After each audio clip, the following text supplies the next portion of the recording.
Okay, here you go. Perfect. So we'll just put it right here. Hi, Hope. It's Lisa. How are you? Hi, good. And you?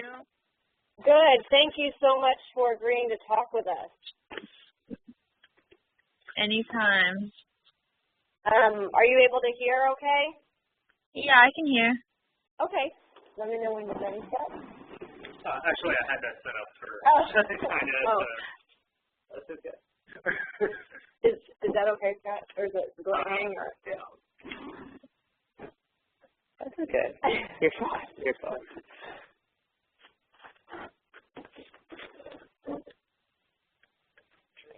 they're adjusting the mic. That's okay. Good. And they've got the Holy Bible behind it, so he's filming that too. Yeah. You ready? Okay. So, Hope, tell me a little bit about your story. How did this happen? Start from the beginning. Well, I was really young. I was probably like 13 or 14, and I don't know how anything came about, but I was friends with somebody that I met in my neighborhood. I hung out with this girl, and she claimed to be my friend, and we were talking, we were hanging out, and then one thing led to another. She invited me over to her so-called cousin's house, and we went over there, and that's how everything all got started. Once I entered the house, they would not let me leave or anything like that, and I didn't know what was going on at the time or what was happening, but the way they started everything, I was very scared. And are you generally shy? Why did this girl pick you? Do you know? I don't know why she picked me. I used to be very shy, and I never really hung out with other people or anything like that. So she probably chose me because of that. I'm not really sure, but you know, they could choose anyone, and I guess I was chosen to do this, which wasn't good. But when it first happened, what were some of the things they would tell you that would keep you from telling your mom or another adult that you trusted? They really didn't tell me anything. Back then, when I was younger, I didn't have a relationship with my mom or a lot of other people, so I basically I can say I was scared. Before they held a gun to me, they told me they would kill me if I would try to leave, or if I tried to escape or anything like that, they would kill me. So for that, I was actually really scared for my life at that moment, and I didn't want to do anything. And when everything did happen, it took me years for anything to actually come about. So they threatened me with my life. And you were still living at home the whole time, right? Yes, I was living at home with my mom and my sister at the time, but I never communicated with my mom. She was always gone. She was always at work. I never really talked to her. That's why I tried to find friends to hang out with. And so it was relatively easy for you to sneak out and go over there? Yes, because when my mom was at work, I was just outside during the day, all day, hanging out with my friends and everything. And then she told me, she said, hey, let's go to my cousin's house. And I just agreed with it, and I said, okay. And her supposedly cousin, actually came to pick us up from where I was staying and went to her house, and that's how it all started. I didn't know what was going on or anything on the way over there. And how long were you a victim? I would probably say it went on for quite a few months, probably up to 6. I'm not 100% sure. It went on for a while, before I couldn't even try to leave or at least attempt to, because they threatened me with my life. They told me they would kill me if I would try to leave. So I really didn't try to. They human trafficked me with quite a few different people. I was scared. I just went along with it because I didn't want to lose my life. I didn't want to lose anything. And I honestly, to this day, I don't know how it happened, but something came about and I was able to leave. So now let's talk about how you move forward from that life. How, how many years out has it been now? It's my understanding you have a little one. Yes, I have a 1-year-old. And how do you put this behind you and move forward? Well, it's been quite a few years since this happened, and when I was rescued from Wings of Shelter, they actually brought me in to a safe house, and they helped me get through a lot that I never saw for myself. They helped me go to school and graduate with honors and meet new people and go to church and know who God is and be saved. And they have been really helpful for me to this day. They're family to me now. And ever since I left, my life has just been moving forward with God right by my side. I met my fiance. Well, we've been together for quite a while, but I got engaged to him, and then we got married, and then now I have a 1-year-old son, and everything's just been moving forward for me. And everything, I'm very thankful to have them in my life. And for Wings of Shelter, I couldn't thank them anymore. God has blessed me with so many people in my life that from what had happened, I never thought that I would be here today to what I'm doing.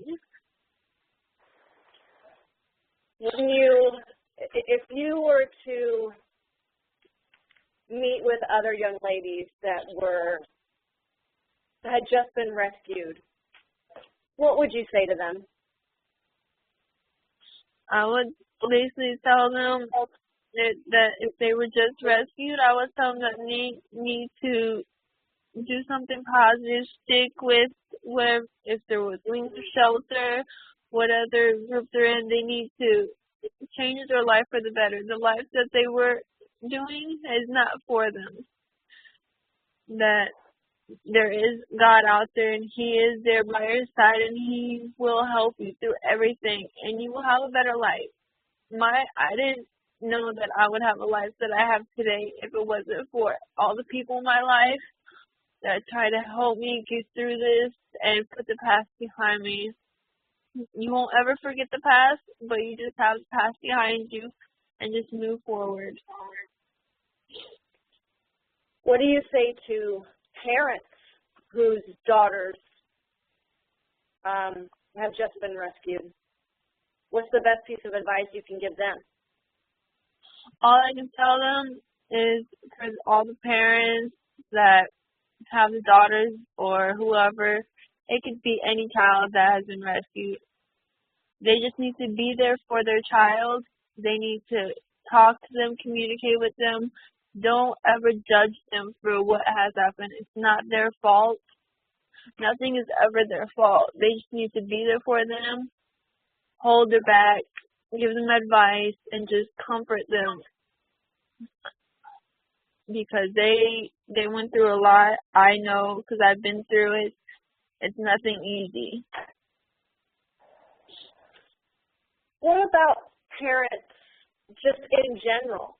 What are some of the things that we can be doing to prevent this from happening to our kids in the first place? Well, what I can say for all the parents out there who have children, who have grandchildren, anybody that's an adult or parent, basically you need to communicate with your kids, communicate with them every day, talk to them so that they can feel like they can come to you for anything, talk to you about anything. Because if you don't communicate, you don't know what's going on in your child's life. Anything can happen, even if they get trapped into human trafficking or a trafficking situation like I did. They will be able to have their kids know that their kids will come to them about anything, because it is happening a lot out there lately. Anywhere and everywhere it is happening. They just need to have that communication with their children, talk to them every day, be around them. Don't abandon your child, because when you abandon your child, that is when it will happen. It can happen anywhere in your back, even right in your own backyard. Anything can happen. Hope, this is Sally. I just wanted you to express how you felt during the process when you were still in trafficking. What happened with your spirit? When I was there, when I was going through this whole human trafficking and everything, I felt like everything was taken from me. My soul, my body, everything that I owned, internally, externally, everything was taken from me. I felt like I was used and abused with everything that I had. I felt like I wasn't a person anymore. Everything was taken from me. I thought I wasn't going to have a normal life anymore like I do now. And because what they did to me really, really hurt me. And to think about it today, it still hurts me that I went through that. But now, after knowing God and going to church and everything, I revived all that back. He gave that to me, and now I feel like a whole new person. Despite that, what I went through, I'm a new person today. For the people that are in my life, what's going on now, that I've gotten my soul, my body, and everything back than what I felt like back then.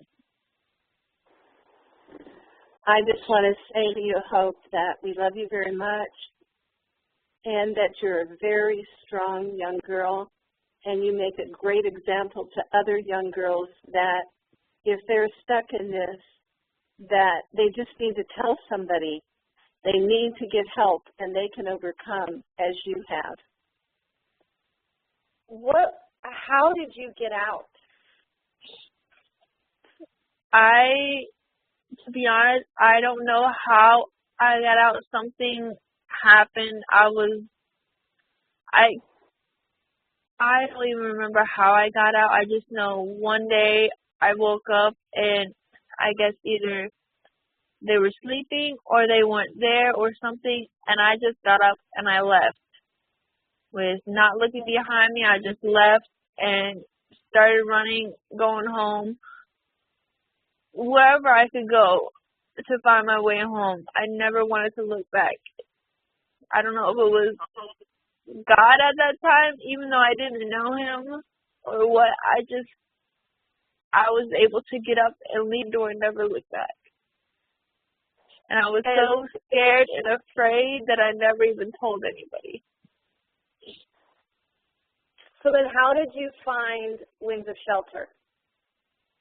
Wings of Shelter actually found me. It was like 3 years had passed. I was living a new life. I was living with my mom and my sister. I was going to school. I was doing what a teenager always does, and they ended up finding me. They told my mom that they wanted to help me. That's when my mom found out what was going on. And I told her I don't want nothing. I don't want no help. I don't want nothing. But she told me that I need to go and need to get help. And when I got to the safe house of Wings of Shelter, that's when I knew my whole life was changing. I actually took my shield down, took my guard down, and do it. And I don't regret any of it to this day. When they found me and they helped me with school, going to church, doing activities, meeting new people. That's changed my whole life. I never regret anything, and I'm blessed that everything happened. They are such a good organization to help all the girls out there. Anybody that gets rescued, they are phenomenal at what they do. Thank you, Hope. Hope, is there anything else that you want to add I haven't asked you, or that you're, someone at home you want to send a message to? There's someone sitting at home watching this. What would be your message to them? All I really want to say is that all the kids out there and all the youth, all the young children, just be careful with who you hang out with, who you talk to online, like Facebook or anything, because anybody can be that person that will take you in for trafficking. Older men, it can even be women, like when it happens to me. Anything can happen. You just have to watch who you talk to online, even in person. Don't go meet anybody, because a lot of that will get you into trafficking. You can get tricked into anything, and I don't want nothing like that to happen. Coming from somebody who's been through it, who's experienced it, just be careful with who you talk to, what your browsing history is, whatever you do. Just be careful, because it can turn into child sex trafficking, selling anybody for sex. Don't fall in for anything. No child or youth or kid or anything should have to go through what I went through.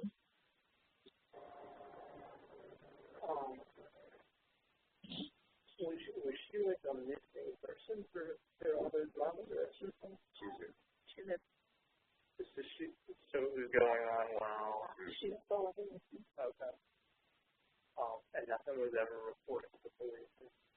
Well, because her mother was not by Immigration and Customs Enforcement once they were investigating the rape. They were investigating really her. Her memory is taken. Yeah.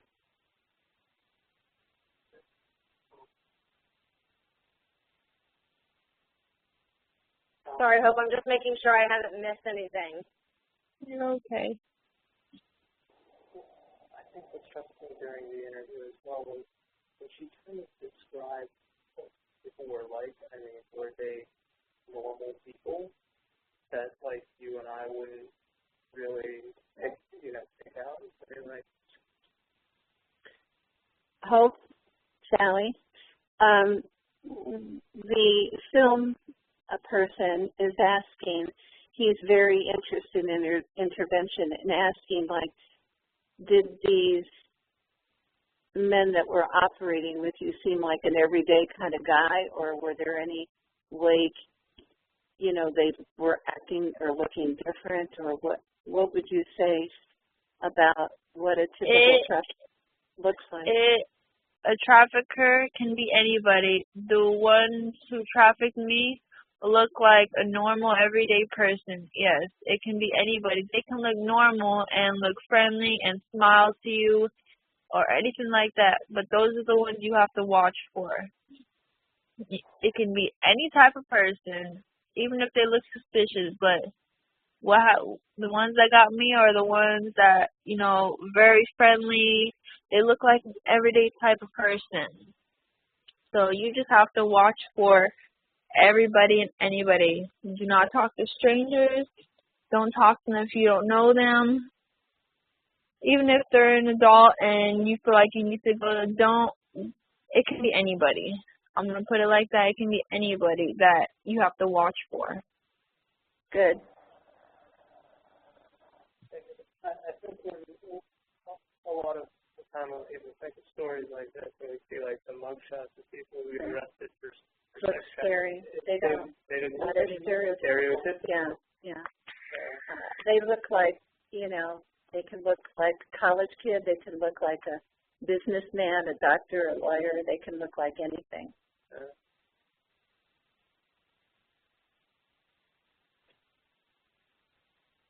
Hope, I don't even know if you remember these kinds of details, but one woman that we spoke with teaches hotels how to spot traffickers. Were you taken from location to location, or did you operate out of the same location every time? I was actually taken from location to location, different location every single time it happened. It was never the same time. Most of the time, I would remember sitting in a car and driving for about 2 hours. So it can be, they will take you anywhere. I know I went from a lot of places. Yeah, and that's very typical, very, very common. Were they different homes? Were there hotels? Were there just everything in between? It was everything in between, but mostly I was taken to, to me it looked like a typical house where the people were staying at. So it could be in their own home, they could take you to a hotel so nobody knows. It can be in any type of environment. Did you ever interact with any of the other girls, or did they keep you guys separated? I never interacted with anybody. Did you ever see the recruiter again? Did she go to your school? No, I never after that day I never seen her. I don't want to.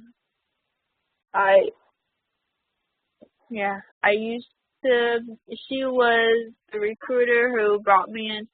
She was actually younger than I was at that time.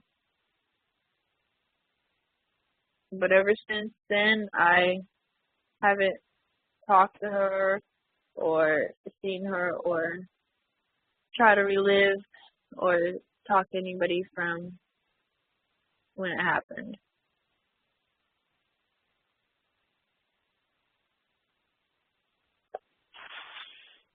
Oh, your story is, I have a daughter, and the story that you've been telling is,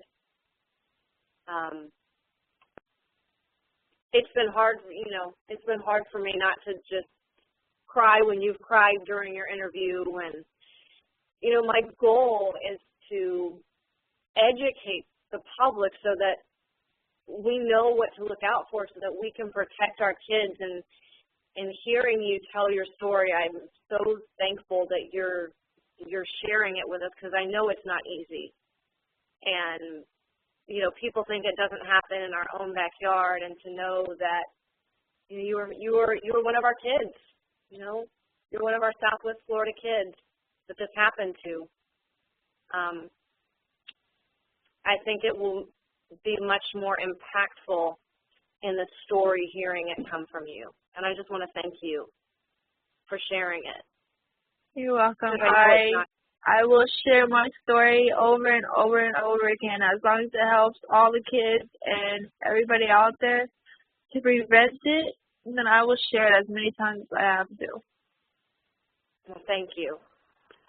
We love you, baby. Thank you so much for going through the gut-wrenching story again and again, but for the sake of others out there, we love you. I love you too. Can we close now? Thank you so much, Hope. I appreciate it. You're welcome. You're free to hang up. Yeah, you're free to hang up now. Okay.